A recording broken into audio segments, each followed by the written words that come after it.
Today's episode is brought to you by Mazars. SoundCartel. With the world opening up again post-pandemic, small business breakfasts and networking events are back on the table. But are they just a waste of your time? From SoundCartel, I'm Nicole Goodman, and this is Business Essentials Daily.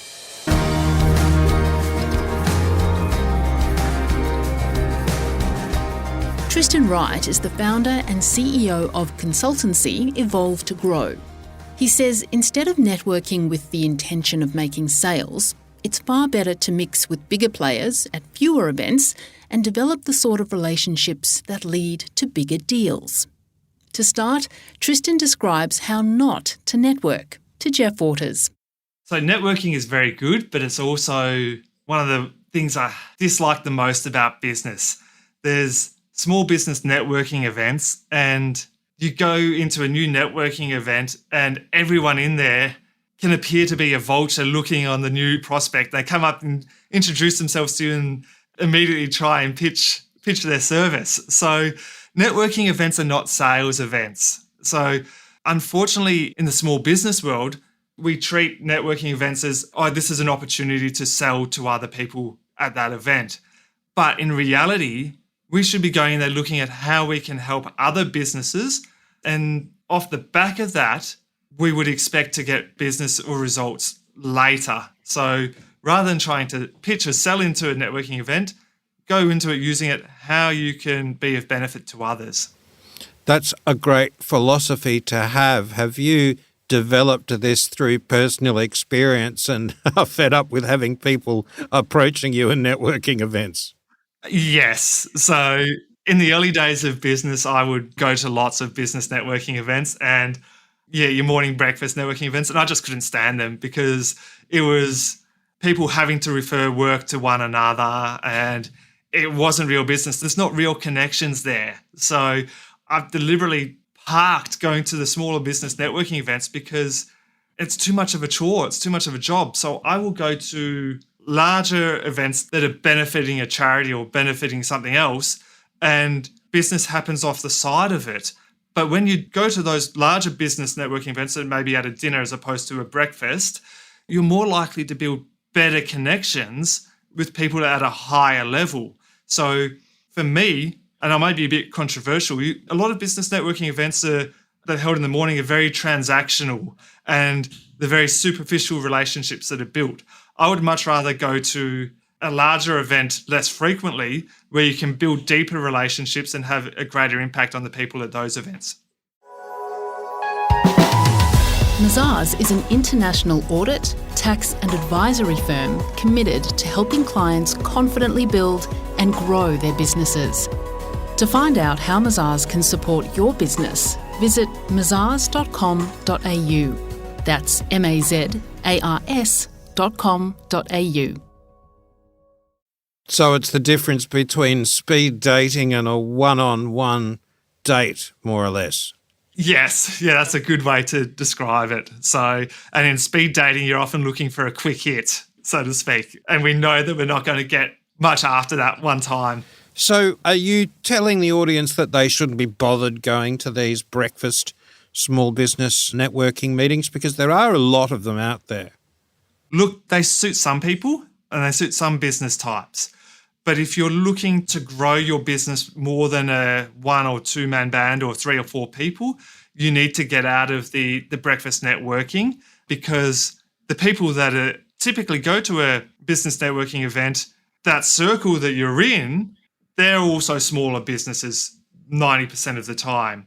And if you hang around very small micro businesses, or you're not as likely to succeed and move past that, because your network is your net worth. So you need to hang around people that are the net worth that you want to be at. So spend time with people 2 or 3 levels above you and go to the networking type events that they go to.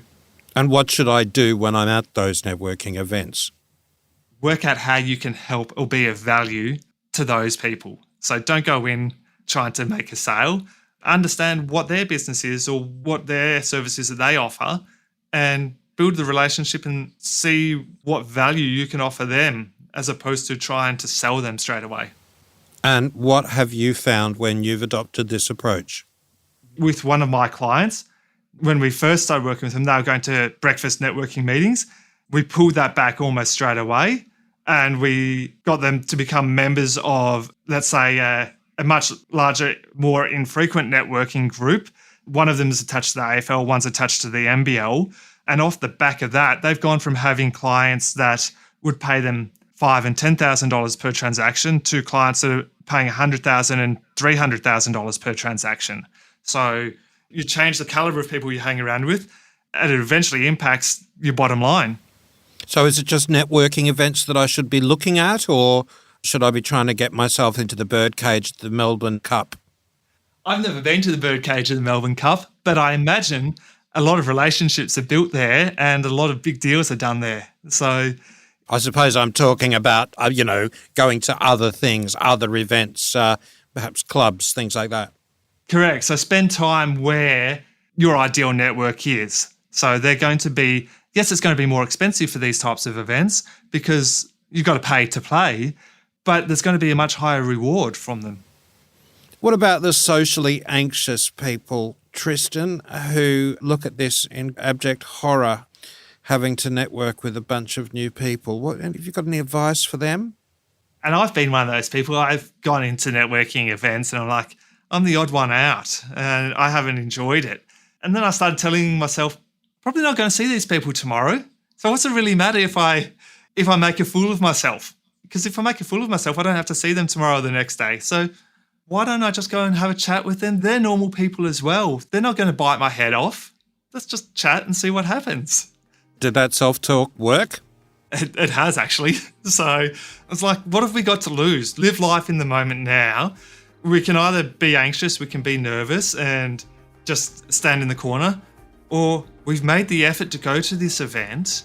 Why don't we make the effort to actually make it worthwhile? Take that first step and go and talk to them. That was Tristan Wright, founder and CEO of Evolve to Grow.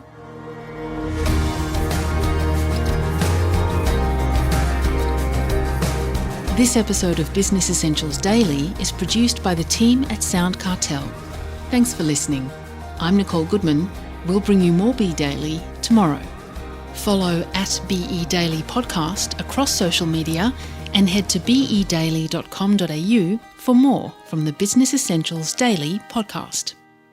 SoundCartel.